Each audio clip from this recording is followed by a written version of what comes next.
En mai 2024, après 6 semaines d'enquête, 3 mineurs âgés de 15, 16 et 17 ans sont placés en garde à vue pour vol en bande organisée et violence en réunion avec préméditation en raison de l'orientation sexuelle. Les 3 lycéens ont passé leurs vacances scolaires de printemps à écumer une application de rencontre pour personnes LGBT afin de piéger ses utilisateurs. Quand Youssef s'inscrit sur une application de rencontre, il découvre un espace de liberté insoupçonné. Il multiplie les rendez-vous, il apprend à plaire, il commence enfin à se trouver beau, bref, à s'aimer un peu plus. Mais sur Internet, vous ne savez jamais vraiment à qui vous parlez. Attention, cet épisode aborde des sujets sensibles. Pour en savoir plus, reportez-vous au texte de description de l'épisode. Vous écoutez Transfert, épisode 364, un témoignage recueilli par Camille Ursi.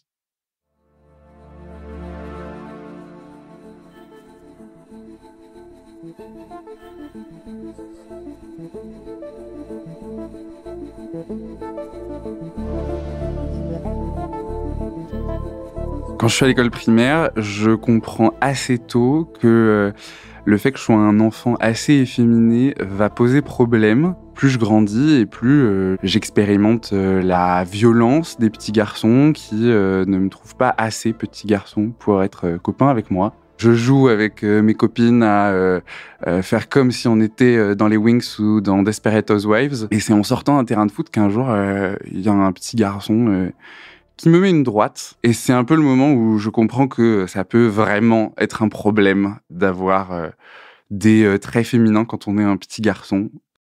Quand j'ai à peu près 12 ans, c'est le moment où je commence à ressentir de l'attirance pour des garçons. J'essaye tant bien que mal de vivre avec, mais surtout en le cachant pas mal. Et c'est à peu près le moment où, à la télé, il y a des images d'énormes manifestations de gens qui ne veulent pas que les personnes de même genre se marient.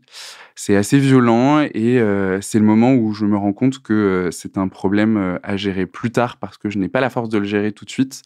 Quand, lors d'un repas de famille, on est tous autour de la table et la discussion s'invite. Un membre de ma famille se tourne vers moi, ma sœur et mes cousins et dit bon, bah, c'est très bien, mais pas de ça chez nous.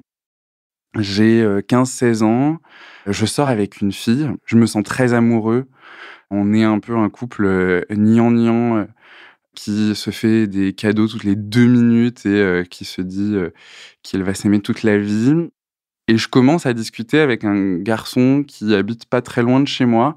En fait, on s'est rencontrés sur internet, sur un site de gens qui font de la musique parce que moi je chante et lui il compose de la musique et on s'est dit: «Mais c'est génial, travaillons ensemble». Et je commence à avoir un vrai crush sur cet adolescent, qui a le même âge que moi, qui vit à peu près la même vie que moi. Ça fait des années que ma meilleure amie, elle se bat, contre toutes les personnes qui lui assurent que je suis gay et que, je le cache juste. Bon, j'arrive vers elle avec cette information, et elle me dit: «Bon, bah, très bien, je vais arrêter de le nier et tu vas juste le vivre de manière hyper, positive et ça va être génial».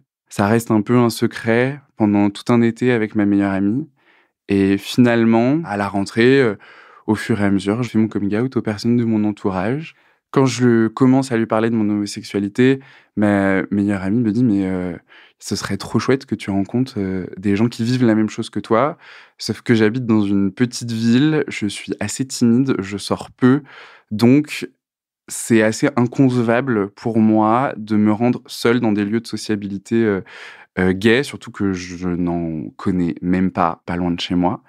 Et ma meilleure amie me dit: «Bon, après, il existe des applications de rencontres». Je réfute l'idée en bloc à peu près 2 jours avant de finalement télécharger une application de rencontre, spécialisée dans, les relations gays. Je parle avec plein de gens qui ont une histoire de vie différente de la mienne, mais qui ont, des expériences communes. Moi, ça me permet de me dire: «En fait, tu es pas du tout seul». C'est assez libérateur, en fait, de pouvoir parler de ça avec des personnes qui sont aussi concernées. C'est vraiment un moment où je me dis: «OK, ça va pas être un problème, en fait». Ça me fait beaucoup gagner confiance en moi. Je me dis: «Bah, en fait, mon corps, peut être, un sujet de désir et c'est assez, réconfortant». Ça me booste vraiment ma confiance. Je perds, un peu de poids, je m'affirme dans mon style, mes cheveux poussent et je ne les coupe pas, j'achète plein de nouveaux vêtements Et j'entre dans une période de ma vie assez joyeuse, guillerette, où je me dis, en fait, j'ai confiance en moi, qui je suis n'est pas un problème, et maintenant on peut vivre avec ça dans la vie.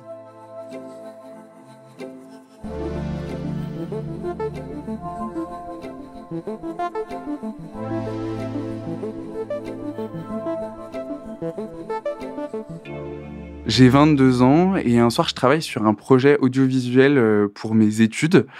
Je suis seul chez moi et je dois avancer sur du montage pour un travail de groupe. Sur les coups de 22 heures, je reçois un message d'un mec sur une application de rencontre. Quand je reçois ce message, je regarde un peu son profil. On a à peu près le même âge. Il a l'air assez musclé. Je le trouve assez beau et je me dis, bon, bah, ok, continuons de discuter. Et très vite, on se dit qu'on va se voir et qu'on va passer la soirée ensemble, quoi. Il habite pas très loin de chez moi. Je prends mes clés de voiture et je pars.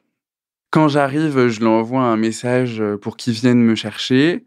Et quand il sort de l'immeuble, je me dis: «Ah chouette, il ressemble vraiment à ses photos, mais il a un look un peu bizarre, il a des lunettes un peu aviateur typiques des années 50, en métal doré, je trouve ça kitsch as souhait et une coupe de cheveux qui est innommable, mais bon, une espèce de mèche sur le côté, un peu gendre idéal, mais en même temps pas propre. Je me prends un peu une photo mentale en me disant: «Tiens, ça va être rigolo à raconter après, ce look un peu décalé». Il commence à s'avancer vers un petit portail, donc je le rejoins devant et finalement le portail marche pas. Il me fait passer par le portail des voitures, on échange 3 mots, sur le chemin pour son immeuble, pour meubler un peu, je lui demande, comment il s'appelle. Il me dit Max et je me dis: «Tiens, il me semblait pas que c'était le prénom qu'il m'avait donné», mais en même temps, moi, sur mon profil, il y a que, la première lettre de mon prénom, donc je suis assez, mal placé pour le juger et en soi, son prénom n'a que peu d'importance. Il ouvre la porte de chez lui, on rentre, dans un, petit studio, assez, lambda, vraiment une grosse boîte à chaussures. Moi, ça m'étonne pas, on a à peu près le même âge, je me dis: «Il doit être étudiant». Quand on rentre, j'enlève mes chaussures, je les pose dans l'entrée et je pose le tote bag que j'ai, dans lequel j'ai, mes papiers de voiture et ma clé de voiture et voilà. En passant le couloir de l'entrée, j'arrive dans la pièce à vivre et je me sens pas très bien. C'est très sale et c'est très moche. C'est vraiment, le bordel. Il y a des canettes de bière de partout, sur le sol et sur le canapé. Mais en même temps, ce que je trouve bizarre, c'est qu'il sent pas du tout la bière. Il a pas l'haleine de quelqu'un qui vient de s'enquiller, 12 canettes de bière tout seul, quoi. Je suis un peu interloqué. Je me retourne, pour voir un peu la pièce. Mon regard est tout de suite attiré par une petite veilleuse qui en fait est une veilleuse d'appareil photo, qui est sur un trépied, l'objectif est ouvert et je vois que l'appareil photo est en train de filmer. Et là, tout de suite, je me retourne vers lui, je lui pose une question faussement innocente en lui disant: «Ah, tu fais de la photo?» Et il me dit, «Oui, oui, bah là, il est en train de charger» et je lui dis: «Non, je connais ce modèle d'appareil photo, je vois très bien qu'il est en train de filmer, donc par contre, il est hors de question qu'il y ait un appareil photo qui filme, dans cette pièce». Je vois qu'il est un peu bizarre dans ses réponses, il me baratine un peu en me disant: «Mais non, mais regarde, c'est vraiment qu'en train de charger», il finit par enlever les piles de l'appareil photo. Je me dis: «Bon, il se fout un peu de ma gueule, il faut que je trouve un moyen de une pirouette, dans la discussion pour dire: "Il faut que je m'en aille, c'est bon, enfin, je peux pas du tout faire confiance à ce mec-là"». Et il commence à me dire, «Oui, tu veux pas prendre une douche? Viens». Et je vois ça comme un espèce de moyen de se rattraper, de re-rentrer dans un jeu de séduction. Moi, ça marche pas du tout. Je lui dis: «Non, non, non, en fait, c'est bon». Et il se redirige vers la salle de bain et il finit par avoir un regard un peu bizarre. Il me regarde très directement, sans aucun sourire et il ouvre la porte de la salle de bain en gardant son regard sur moi et là, ça bascule totalement. Je commence à paniquer et à me dire: «Il faut pas du tout que ça se sente. Il faut faire super gaffe parce que en fait, ce mec est un taré». Quand il ouvre la porte, je vois une toute petite salle de bain avec par terre du sang de partout. Il y a un corps qui est dans une drôle de position, qui est, sur le ventre, donc je vois pas du tout, le visage, Je comprends pas, je vois juste du sang de partout. C'est un homme, qui est en slip, mon regard se tourne sur le lavabo qui est lui aussi plein de sang et je vois des espèces de morceaux de chair que j'arrive pas du tout à identifier, mais qui sont sanguinolents et qui ont l'air déchiquetés et je me dis: «Oh, qu'est-ce qui va se passer?» Max reprend la parole et me dit, «Il a voulu partir. Tu vas pas partir, toi?» Et en voyant cette salle de bain, je commence à avoir extrêmement peur et à être paniqué à l'idée de me dire: «Tu es le prochain, les secondes paraissent des heures, je ne sais pas du tout comment réagir». Je me mets à échanger avec lui en disant: «Mais non, pas du tout. Qu'est-ce qui s'est passé? Raconte-moi». En essayant d'avoir une voix calme, de me dire: «Il faut surtout pas le brusquer». Je lui pose deux trois questions en me disant: «Là, il va falloir que je garde le plus d'informations en tête sur ce qui s'est passé. Ne sait-on jamais, ça peut servir». Je tente d'être le plus, normal possible dans ma réaction, mais je n'arrive pas à détendre mon visage. Je sens que mon visage est extrêmement, expressif et que, il se doute bien que, mes yeux exorbités et mon regard fuyant, témoignent de ma panique totale.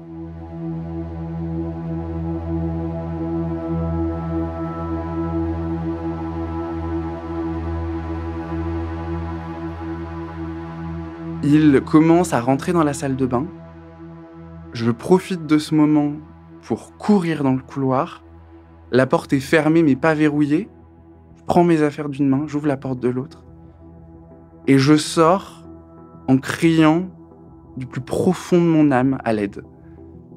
Je crie dans le couloir, je m'entends crier et je me fais moi-même peur de voir que ma voix est celle de quelqu'un qui est paniqué.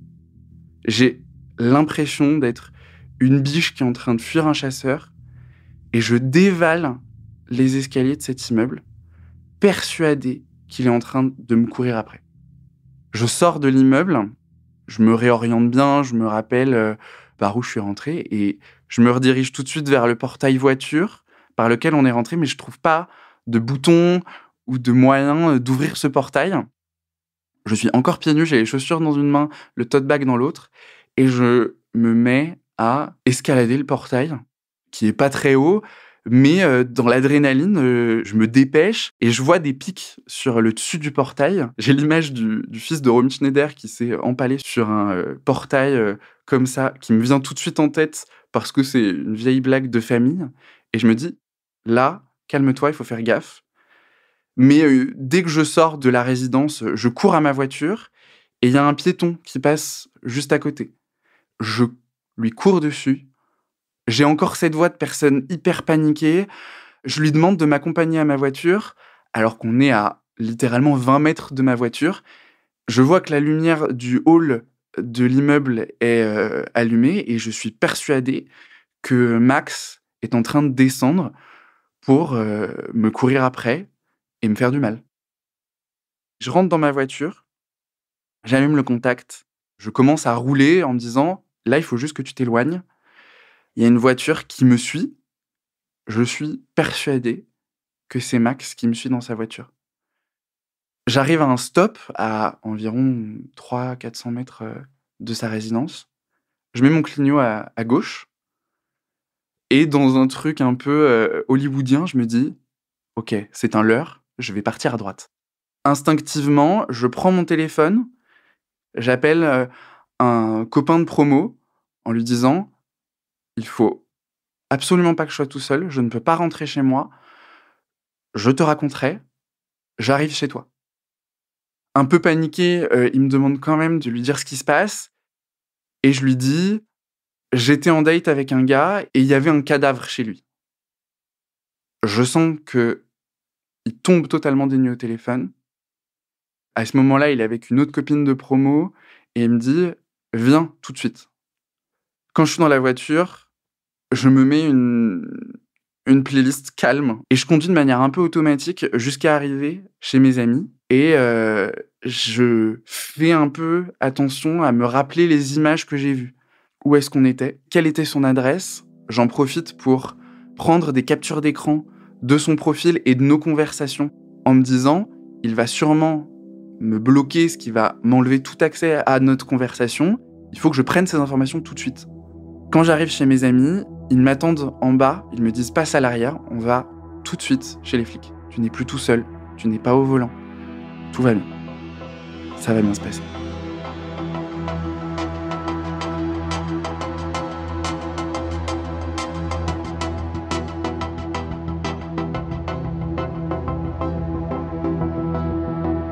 Quand on arrive devant le commissariat, il y a un policier devant qui fait l'accueil des personnes qui veulent rentrer pour un peu filtrer, j'imagine. Moi, je suis totalement paniqué, je suis pas clair, j'arrive pas à terminer une phrase correctement et je sens que le policier a du mal à me croire et se dit: «Bon, encore un mec qui a trop bu et qui dit n'importe quoi». Mon ami prend le relais et le bouscule un peu en disant: «Bon, là, c'est vraiment important, enfin, il faut qu'on rentre». Donc il finit par nous laisser rentrer. Je prends une grande inspiration et je raconte dans les détails ce qui vient de se passer à l'accueil. On me dit: «OK, on va chercher un collègue, on arrive». Quand un autre policier sort des bureaux et arrive, il m'écoute vraiment et il me prend au sérieux. Je suis assez agréablement surpris et je lui montre des photos, je lui dis: «Il s'appelle Max». Il me répond: «OK, peut-être qu'on le connaît, c'est peut-être Max la menace». Moi, je connais pas du tout, je sais pas, je comprends pas ce qui se passe. Les amis qui sont avec moi commencent à faire des recherches sur internet, trouvent sa photo, me la montrent. Je suis pas totalement, mais énormément soulagé de le reconnaître et de voir qu'en fait, il avait juste, des fausses lunettes et une perruque, mais que c'était bien lui. En fait, c'est un mec qui fait des vidéos sur internet et qui fait, des pranks, en fait, des grosses mises en scène. Tout ce que je viens de vivre, c'était pas réel. C'était de la mise en scène. Intellectuellement, je comprends bien que je suis pas en danger, qu'en fait, je l'ai jamais été, mais émotionnellement, ça ne passe pas du tout. Je ressens toujours l'angoisse, je ne veux toujours pas rentrer chez moi par peur qu'il, me retrouve. En fait, il y a un peu une dissociation de dans les faits, tout est faux et je n'ai jamais été en danger, mais l'angoisse de mort et de mort violente a vraiment imprimé. Du côté de la police, il y a une équipe qui part sur place. La policière prend mon numéro et me dit: «OK, bah, on va voir, on se tient au courant». Quelques, minutes après, le temps qu'elle arrive, elle m'envoie une photo du haut de la salle de bain, en coupant, tout l'aspect macabre du bas et elle nous dit: «OK, il est pas là, mais on voit le faux sang». Et à ce moment-là, je peux vraiment retomber et me dire: «C'était faux, personne n'est mort et c'est fini». Pendant quelques jours après cette histoire, je suis terrifié à l'idée de le croiser parce que son visage reste pour moi le visage d'un tueur qui a voulu me tuer. Je sais bien que c'est pas le cas, mais c'est impossible pour moi de m'en rendre pleinement compte. J'ai du mal à rentrer dans ma salle de bain et dans quelconque salle de bain parce que j'ai, des flashs qui me reviennent. J'ai du mal pendant des semaines à vivre comme si de rien n'était. Quelques jours après, je reçois un appel, d'un policier. En fait, il est membre d'une association qui s'assure que les personnes queer soient bien reçues dans les commissariats. Donc il commence par me demander si, il y a eu un quelconque problème avec les policiers qui m'ont reçu. Je lui dis que non, tout s'est, bien passé, on m'a pris au sérieux, tout ça.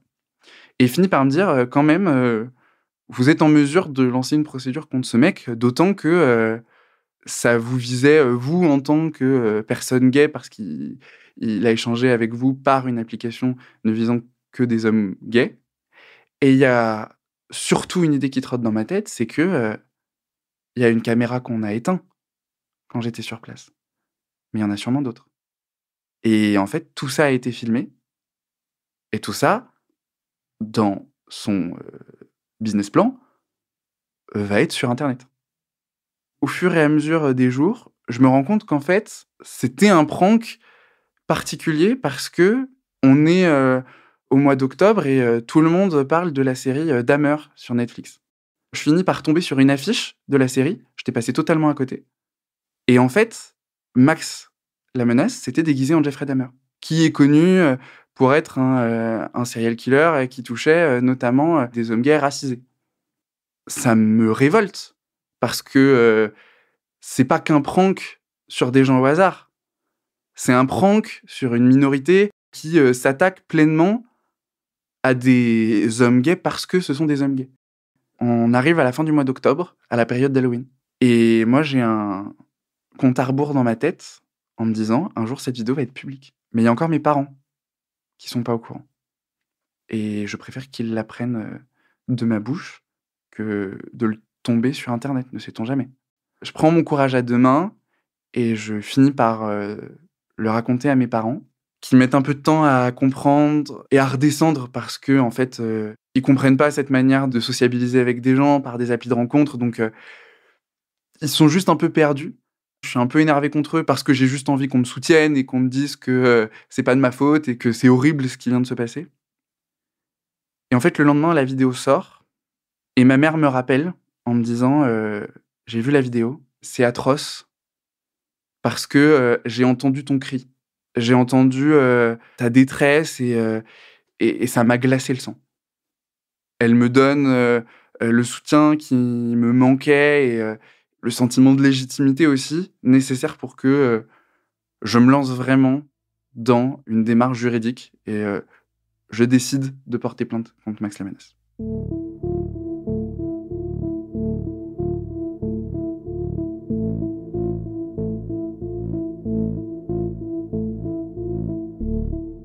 Les choses vont relativement vite parce que je porte plainte à peu près 1 mois après les faits. Seulement quelques mois après, le procès arrive. J'ai pas du tout envie d'y aller parce que je ne veux pas le revoir. Je veux vraiment pas lui refaire face. J'ai la chance d'avoir une super avocate qui me suit super bien et qui me comprend, qui ne me fait pas du tout culpabiliser de ce qui s'est passé, qui me représente au tribunal.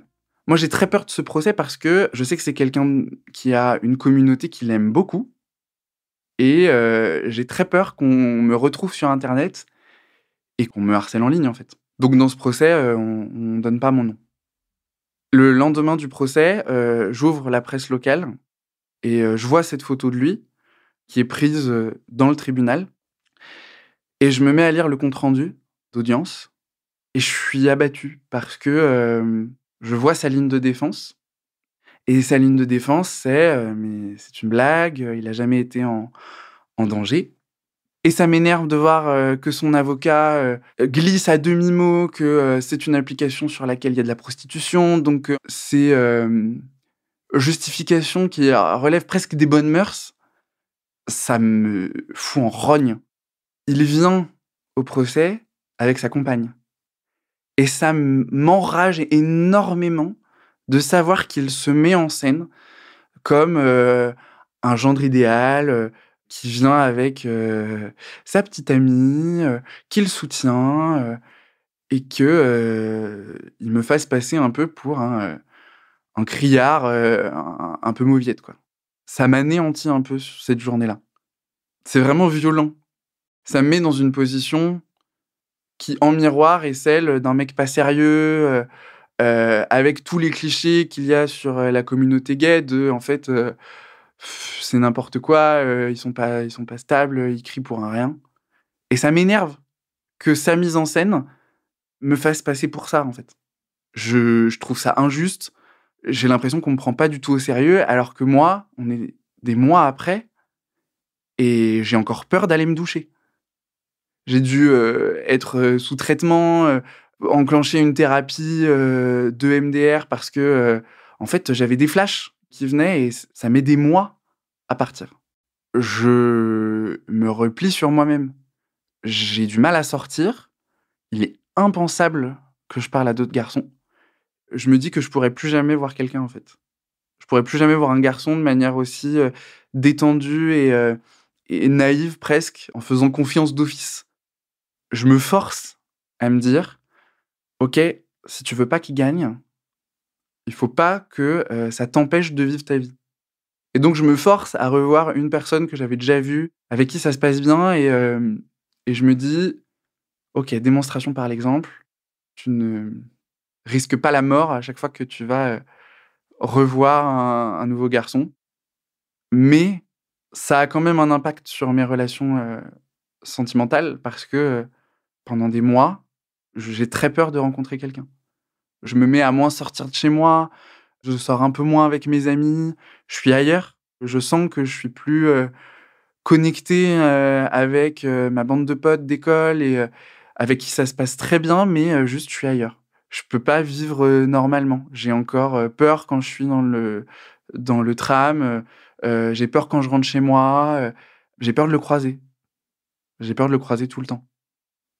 Il y a à peu près un mois qui passe après l'audience pour, qu'on ait, la décision du tribunal et il est acquitté. Il n'a rien. Il en sort, comme il est rentré.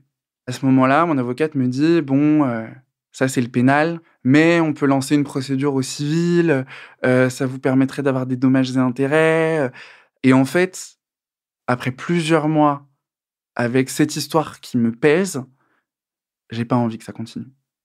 Parce que, c'était un peu trop, lourd à porter et j'ai peur que de me relancer dans une procédure qui, en plus, peut être beaucoup plus longue, ça m'empêche de passer à autre chose. Et là, je décide de dire: «OK, là, je veux pas lancer cette procédure».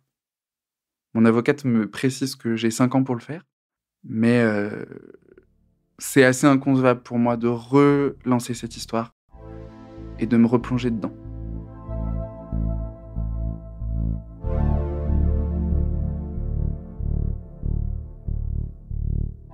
Des semaines passent, je me pousse à ne pas trop y penser. Je suis à la bibliothèque universitaire et une camarade de promo arrive vers moi et me dit: «Tu lu le journal aujourd'hui?»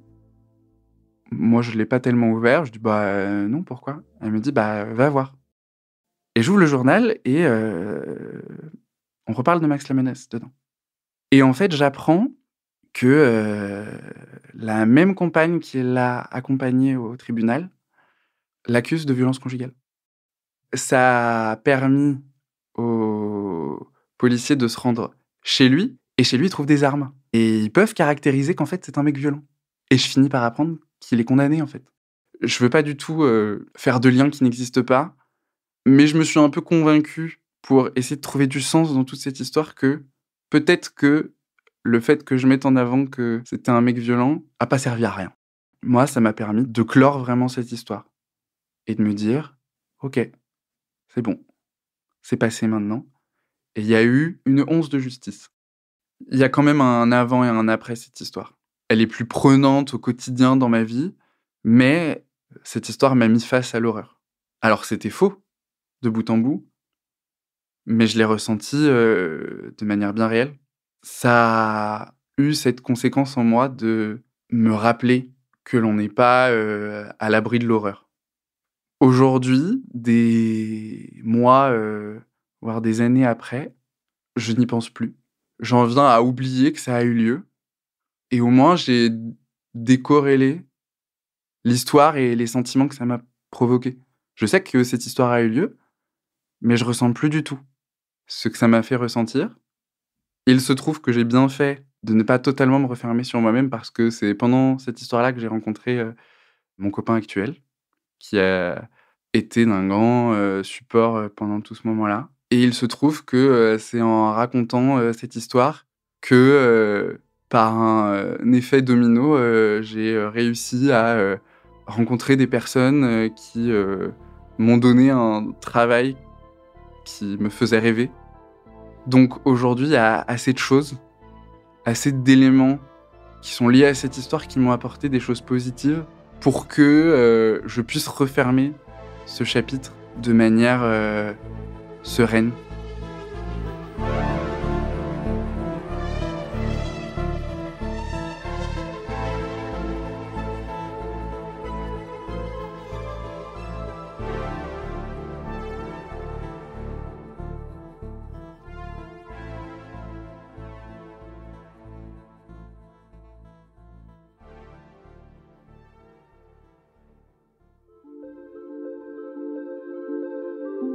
Vous venez d'écouter Transfert, épisode 364, un témoignage recueilli par Camille Ursi. Cet épisode a été produit par Slate Podcast. Direction éditoriale, Christophe Caron. Direction de la production, Sarah Koskiewicz. Direction artistique, Benjamin Septem-Ours. Production éditoriale, Sarah Koskiewicz et Benjamin Septem-Ours. Chargé de pré-production, Astrid Verdun. Prise de son, montage et habillage musical, Johanna Lalonde. L'introduction a été écrite par Christophe Caron. Elle est lue par Aurélie Rodriguez. Retrouvez Transfert tous les jeudis sur slate.fr et sur votre application d'écoute préférée. Découvrez aussi Transfert Club, l'offre premium de Transfert. 2 fois par mois, Transfert Club donne accès à du contenu exclusif, des histoires inédites et les coulisses de vos épisodes préférés. Pour vous abonner, rendez-vous sur slate.fr/transfertclub. Pour proposer une histoire, vous pouvez nous envoyer un mail à l'adresse transfert@slate.fr.